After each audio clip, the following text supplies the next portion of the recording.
melanjutkan alur cerita manhwa JH Part 5. Sebelumnya, Huan meminta kepada JH serta yang lainnya untuk membantu dirinya menemukan adiknya, yang kemungkinan juga ikut dibawa para beom. Hingga akhirnya mereka pun sampai di tempat yang ditunjukkan oleh Huan. Huan mengatakan jika mereka sudah sampai. Sedangkan JH merasa kaget, melihat tempat yang mereka tuju adalah sebuah mall yang masih masuk dalam kategori zona hijau. JH mempertanyakannya, apakah mereka para beom itu benar pergi ke arah sini. Huan sudah menduganya, jikalau JH dan lainnya tidak akan percaya. Huan bilang, kalau dirinya juga seperti itu sebelumnya, hingga dirinya melihat sendiri kejadian itu. Sesambil berjalan memasuki mall tersebut, Huan menceritakan kejadiannya, di mana pada saat itu, dirinya sedang mencari adiknya, hingga ia tak sengaja melihat para beom sedang menyandera manusia dan memasukkannya ke dalam sebuah truk. Karena dirinya merasakan ada kejanggalan, akhirnya ia pun memutuskan untuk mengikutinya hingga ke tempat parkiran bawah tanah. Setibanya di sana, dirinya dibuat terkejut melihat banyak sekali beom dan bajingan yang bernama Bulti itu juga ada di sana. Mendengar cerita barusan, membuat JH tidak habis pikir dengan beom yang sudah bertindak seperti itu. Kemudian JH menanyakan pada Huan apakah dirinya mempunyai rencana. Sambil menatap ke arah petugas parkiran di sana, Huan bilang, kalau mereka akan menggunakan itu untuk menahannya. Di mana Huan bermaksud untuk menyamar menggantikan petugas di sana. Namun bukan dirinya, melainkan salah satu dari mereka berenam. Sementara Huan, dirinya akan mencari posisi untuk membuat serangan kejutan dengan panah miliknya. Tanpa basa-basi, Geon segera maju menghampiri petugas parkiran itu, sementara yang satunya diurus oleh Haru. Hingga, mobil truk yang mereka tunggu akhirnya datang. Dan yang menggantikan petugas parkiran tadi adalah Geon.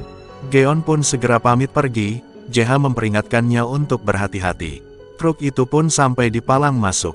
Kemudian Geon mengetok pintunya, tok tok tok. Permisi, tunggu sebentar. Kaca diturunkan, si sopir pun bertanya, ada apa? Geon membuat alasan dengan mengatakan jikalau akhir-akhir ini banyak laporan tentang parkir ilegal, jadi sopir itu harus memperlihatkan kartu parkirnya. Dengan gugupnya, si sopir mengambil kartu parkir dari dalam saku bajunya. Sementara seseorang di sampingnya, hanya diam sambil memperhatikan. Kartu itu pun akhirnya diberikan ke Geon. Setelah dilihat, ternyata truk tersebut sudah terdaftar dan Geon segera meminta maaf karena sudah mengganggu. Dikarenakan alasan tadi sudah gagal, Geon membuat alasan lain dengan menanyakan tentang barang apa yang sedang dibawa dan tidak mengenali perusahaannya. Sedangkan orang di sebelah si sopir tadi yang ternyata adalah seorang beom, merasa kesal karena tingkah laku petugas tersebut berbeda dari biasanya, sehingga ia pun berniat akan membunuhnya. Belum sempat beom itu beraksi, seseorang dari balik tiang parkir di sana tiba-tiba muncul, yang ternyata itu adalah Huan. Dengan cepat Huan menarik busur panahnya, busur itu pun melesat melewati si sopir dan tiba menancap ke kepala si beom di sebelahnya. Sedangkan di dalam truknya, 2 ekor beom sedang mempertanyakan dan merasakan jika mobil truknya tidak berjalan lagi. Seketika suara pintu terbuka membuat kaget kedua ekor beom itu, di mana Haru dan juga yang lainnya, sudah siap untuk melakukan aksi mereka. Dan akhirnya pergebukan pun terjadi. Kemudian, mereka pun masuk menuju ke ruangan bawah tanah menggunakan truk tersebut. Sedangkan di bawah tanah, sudah ada 2 ekor beom yang menunggu di sana. 2 ekor beom itu merasa agak kesal, karena truk yang mereka tunggu belum juga sampai. Mereka rasa, rekannya itu sedang bermain-main. Sesaat setelah lift ke ruangan bawah tanah itu mulai terbuka, lekas saja 1 ekor beom dengan muka kesalnya memarahi rekannya yang datang terlambat itu. Namun, seketika mukanya berubah kaget, yang ternyata yang datang bukanlah rekannya yang membawa tahanan mereka, melainkan adalah JH serta 5 orang lainnya sambil bersiap dengan senjata mereka masing-masing. Kemudian Geon menyapanya, lalu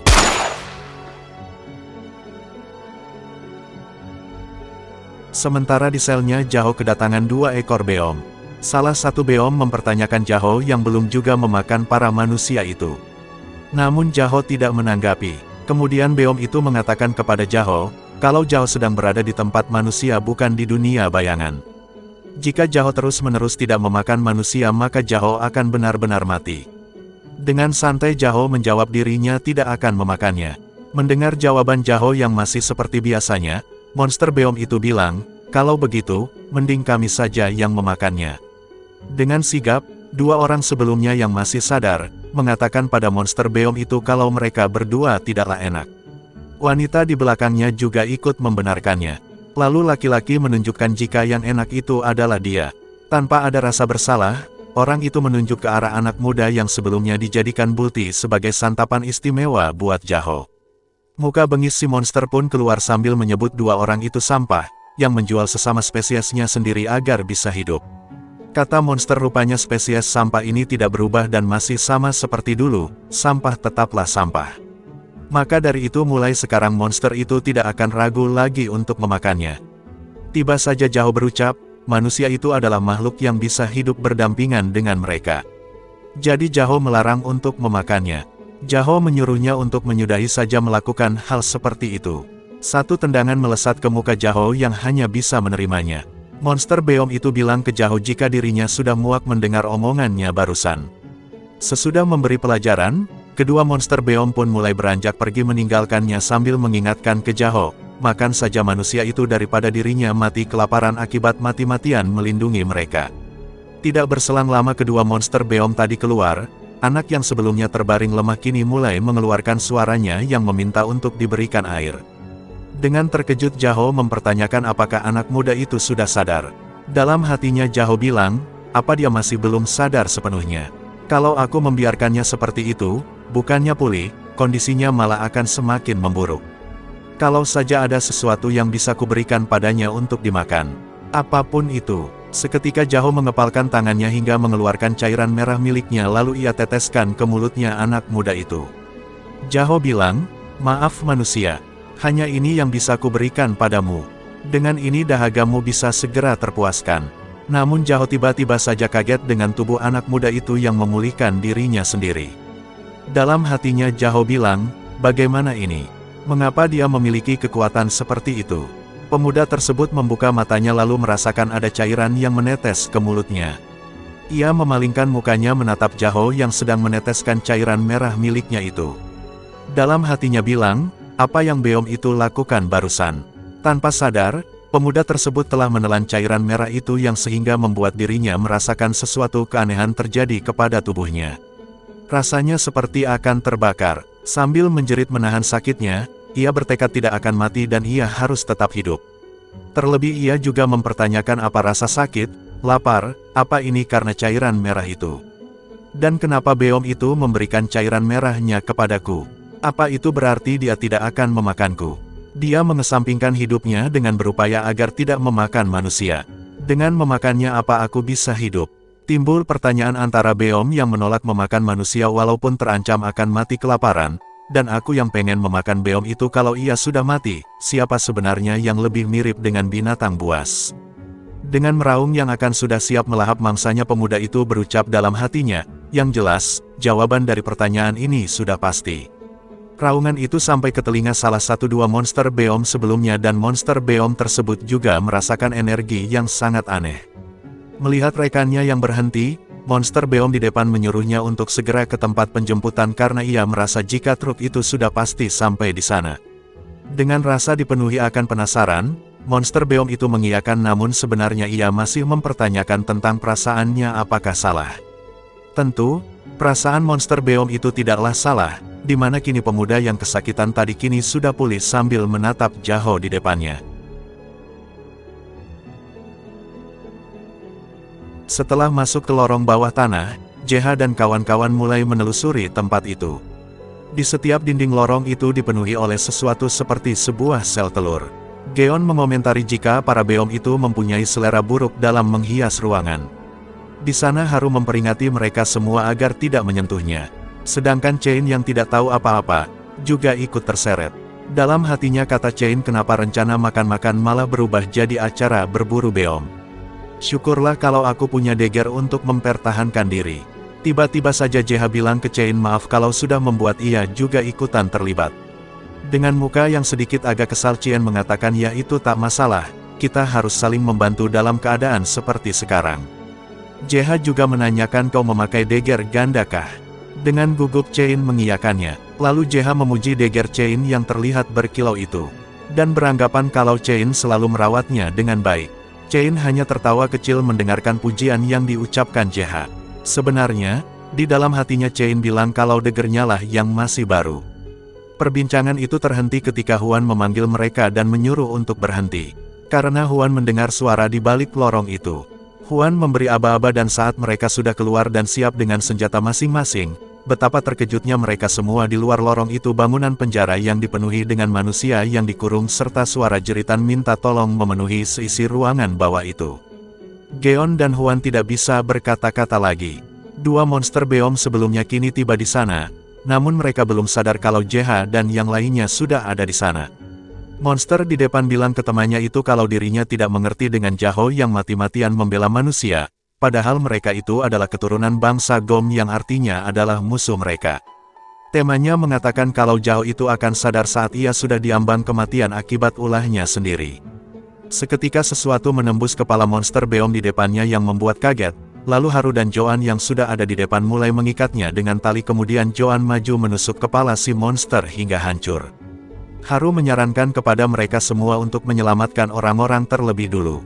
Kunci gembok penjara itu pun satu persatu dihancurkan. Sementara Huan bergegas mencari adiknya sambil membebaskan orang-orang di sana. Di sini kita diberitahu jika adiknya tersebut bernama Juhe. Di hatinya Huan berharap kalau adiknya masih hidup sampai ia berhasil menyelamatkannya. Tanpa sengaja Huan melihat satu sel yang membuat dirinya yakin jika adiknya ada di dalam sel itu. Dengan cepat Huan menghancurkan kunci gembok tersebut yang membuat orang-orang di dalam sel itu mulai berlarian keluar. Dengan perlahan Huan berjalan masuk menuju tumpukan baju orang-orang yang sudah dijadikan santapan monster beom. Di sana Huan menemukan pakaian yang dikenakan adiknya, serta juga ada sepasang sepatu gadis kecil terletak dekat pakaian itu. Nah jadi, kita kembali ke waktu sebelumnya saat sebelum adiknya menghilang. Juhe adalah adik dari seorang kakak bernama Huan. Huan adalah seorang atlet memanah yang selalu mendapatkan penghargaan bahkan meraih prestasi. Di hari pekan, saat itu Juhe yang masih lelap dari bangun tidurnya menanyakan Huan apakah kakaknya itu ingin pergi latihan lagi. Dengan terpaksa, Huan meminta maaf kepada adiknya karena dirinya harus pergi. Bahkan di hari pekan pun ia harus pergi latihan, dikarenakan sebentar lagi dirinya akan mengikuti pertandingan lagi. Dengan bawelnya Juhe bilang ke Huan dirinya kira hari ini kakaknya itu tidak akan pergi sehingga ia bisa bersamanya, ternyata setiap hari kakaknya selalu sibuk dengan pertandingannya. Huan pun bergumam yang mempertanyakan, apakah ada pertandingan yang bisa dimainkan bersama dengan adiknya itu. Sedangkan Juhe yang tadinya bawel, kini dia menatap kakaknya yang berbicara seperti itu. Lalu Huan berpaling sambil menunjukkan sebuah hadiah, dan mengatakan ke adiknya itu kalau ia cemberut tidak akan dapat hadiah. Muka Juhe pun langsung berbinar-binar ceria kembali, karena mendapatkan kejutan dari kakaknya itu. Setelah dibuka, ternyata isinya adalah gaun yang sangat diinginkan Juhe sejak lama. Huan bilang, lain kali pergi bersama dengan kakak pakai gaun ini. Juhe pun tersenyum sambil menyuruh kakaknya untuk berjanji. Huan pun juga menautkan jarinya, dan bilang jika dirinya berjanji. Namun janji itu kini luntur sudah di hadapan Huan. Seketika Huan terduduk, lalu meraih dengan gemetar gaun adiknya itu sambil meminta maaf. Dalam hatinya Huan bilang kalau Juhe pasti sangat ketakutan. Dirinya benar-benar minta maaf karena sudah terlambat. Lalu Huan terdiam sesaat, ia menangis. Huan bilang lagi tunggulah sebentar. Kakak akan membalasnya pada semua beom yang telah membuatmu seperti ini. Dengan sangat marahnya Huan berjanji jika dirinya akan menuntut balas terhadap perbuatan yang telah dilakukan pada adiknya itu.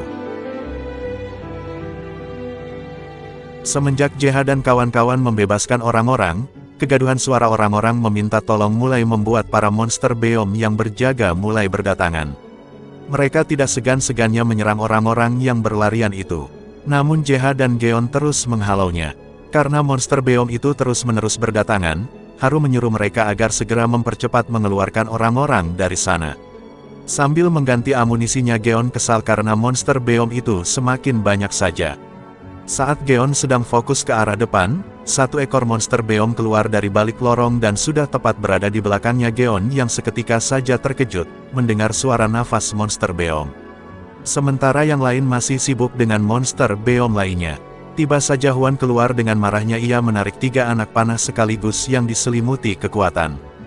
Dengan sorot mata yang tajam Huan melepaskan 3 anak panah itu yang langsung saja menembus monster-monster beom di sana. Sehingga JH, Geon serta yang lainnya pun terkejut dibuatnya. Di sisi lain, monster-monster Beom terus bermunculan. Salah satu monster Beom mengumpat kesal karena tempat mereka telah diketahui. Kemudian monster Beom lainnya menyuruh para monster Beom untuk menangkap kembali orang-orang yang telah melarikan diri itu. Sedangkan Chain yang ternyata menjaga di bawah, kini menuntun orang-orang untuk melewati lorong yang memiliki lift di sana. Dengan cepat Chain menyuruh mereka agar segera pergi ke sana. Di saat waktu yang bersamaan ada sosok monster Beom yang sudah memantau mereka dari atas. Monster Beom tersebut mulai mendekati salah satu orang lalu mengatakan jika mereka tidak akan membiarkan seorang pun bisa pergi dari sini. Monster Beom mulai menyerang, Chain yang melihat teringat akan dirinya dulu kalau dia juga pernah mengalami hal seperti itu. Penglihatan itu terus membayanginya hingga Chain tanpa sadar sudah mengayunkan daggernya. Pas satu sayatan menghantam persis tepat di mata monster itu, sehingga monster tersebut ambruk. Orang-orang melihat itu merasa ngeri atas apa yang terjadi barusan. Sehingga orang-orang di sana pun dengan takutnya mereka mengucap terima kasih pada Chain yang kala itu merasakan tangannya yang gemetar. Chain tidak menyangka jika tangannya ini malah bergerak sendiri dan juga tak menyadari kalau dirinya punya kekuatan itu. Merasa dirinya juga punya kekuatan, Chain melihat ke atas dan masih banyak monster Beom di sana. Chain pun bersiap kembali sambil berpikiran dalam hatinya. Chain bilang, aku tidak tahu apa yang akan terjadi. Yang penting, selamatkan orang-orang ini dulu. Latar berpindah ke depan mall, di sana ada sebuah kafe. Sambil menyeruput kopinya Deongjin memastikan ke Yongtae apakah dirinya itu masih belum bisa menangkap JH dan kawan-kawan. Yongtae hanya minta maaf kalau itu menurutnya akan memakan waktu yang lama. Mendengar hal itu dalam hatinya Deongjin bilang kalau dirinya harus segera menangkap mereka dan membuat kemajuan. Sambil merautkan keningnya Deongjin bilang setelah Komandan Dong Cheol melihat mereka, dia tidak menganggapku seperti dulu lagi. Ini semua gara-gara mereka. Seandainya mereka tidak ada. Belum sempat ungkapan kekesalannya selesai, Yongtae memanggilnya, Kak, sepertinya ada keributan. Deongjin yang masih kesal mengatakan jika mall itu tentu saja ramai dan tidak mungkin sepi. Namun Yongtae merasa suaranya bukan seperti yang dimaksud Deongjin. Ternyata apa yang didengar oleh Yongtae benar. Tiba-tiba saja suara gerudukan orang berlarian di dalam mall itu. Brak, pintunya terbuka dan keluarlah orang-orang yang dari lantai bawah mall. Pakaian mereka enggak karuan, cairan merah meliputi seluruh pakaian mereka.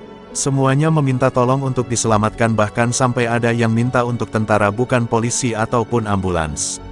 Alhasil, Deongjin yang tadinya biasa-biasa saja, kini berdiri dan mempertanyakannya. Yongtae segera menghampiri salah satunya, orang itu terlebih dulu meminta tolong, lalu menjelaskan kejadiannya kalau para Beom itu menculik manusia lalu, mereka membunuhnya di lantai bawah tanah mall itu. Apa? Tentu saja Yongtae kaget kalau ada perbuatan seperti itu di bawah sana. Berbeda halnya dengan Deongjin yang mulai menajamkan pandangannya itu, lalu ia menyuruh Yongtae menghubungi anggota tim untuk segera datang. Yongtae pun segera mengambil ponselnya untuk memberitahukan kejadian saat ini. Di dalam hati Deongjin bilang ternyata langit menolongku. Saatnya menaikkan performaku. Para petugas parkiran juga ikutan kaget melihat orang-orang berlarian dengan pakaian yang amburadul. Salah satu petugas di sana menerangkan ke petugas satunya bahwa orang-orang ini keluar dari lantai bawah tanah mall. Sontak saja petugas itu tidak percaya dengan ucapan barusan. Namun mereka segera mengambil tindakan untuk mengatur lalu lintas agar orang-orang bisa menyeberangi jalan. Bertepatan dengan hal itu, Maro dan Bulti sedang melihat kekacauan itu lewat mobil yang sedang digunakan. Maro menyadari kalau orang-orang itu keluar dari ruangan bawah tanah. Bulti tidak menyadari kalau hal seperti ini terjadi saat mereka sedang keluar sementara waktu dan mempertanyakan dengan kroco-kroconya itu lakukan di bawah sana. Menurut Maro karena masalahnya sudah besar maka tidak ada pilihan lain, kita harus pindah ke wilayah lain. Namun Bulti tidak mendengarkannya malahan ia sudah siap turun dari mobil. Maro bertanya apa yang kau lakukan. Namun Bultinya hanya menyuruhnya untuk pergi duluan. Bulti berpaling sambil memancarkan aura menyeramkan dengan tegas. Bulti bilang, aku harus mencari tahu kenapa situasinya jadi begini.